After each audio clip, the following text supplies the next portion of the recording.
Hey, ready to take down another grammar myth? Because today we're exposing the grammatical equivalent of flat earth theory, aka the explanation of I'm going to do versus I will do. And this one, oh, it's a personal favorite, because I'm not just busting a myth, I actually have a conspiracy theory about how this grammatical dumpster fire happened in the first place. And yeah, this one will put your brain in a pretzel, I promise. Let's start with what the grammar books say. I'm going to do is for definite plans and intentions and translates to Zamierzam zrobić. Everyone will tell you that. I'm going to, zamierzam. Then they also say that it is stronger than I will do, plain old zrobię, which is more spontaneous and used for less certain futures. Folks, this makes less sense than a one-legged man in an ass-kicking contest. First of all, saying that something is stronger because it's based on an intention is so asinine that your brain may likely file for a divorce from you if you keep feeding it things like this. I mean, literally, there's nothing that can be changed more easily than an intention. Then, let's look at the meaning. There's a very cheerful saying, life is short and we're all gonna die.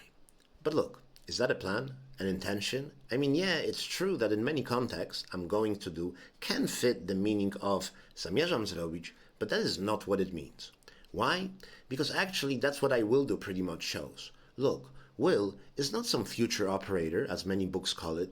It is a modal verb whose meaning is derived from your will, willingness to do things. In Polish, we have this word, wola, as a noun, but in English, this word can be both a noun or a modal verb. So, I will do actually would be something like, and your Polish ears may not love this, but woluję zrobić.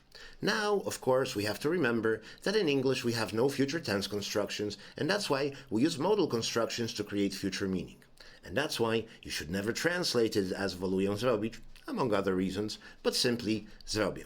But you should know where this zrobię comes from and why it shows intentions or zamierzenie. And by the way, that's why it can be both spontaneous and less certain, because it's based on intention.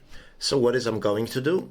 Well, let's read and see what words show us. It's a brand new revolutionary technique in language to read and understand the words. Let's try. So, I'm going to do, in a loose translation, means idę zrobić. And what it shows you is the subject progressively and inevitably getting closer to the action of the verb. It's like, you're on a moving walkway heading towards something whether you like it or not. And that's the key. This is just a fact of life, rather than the subject's intention or plan, and by the way, that's why it can be interpreted as more certain than I will, because it's not based on intention. And the conspiracy theory? So one way to properly interpret I'm going to do is zmierzam zrobić. And that's what really this construction shows. Zmierzam, not zamierzam. And these two words are just a little bit too close for comfort for me not to believe that a typo in some early grammar book caused the entire Polish nation to be badly taught. For decades.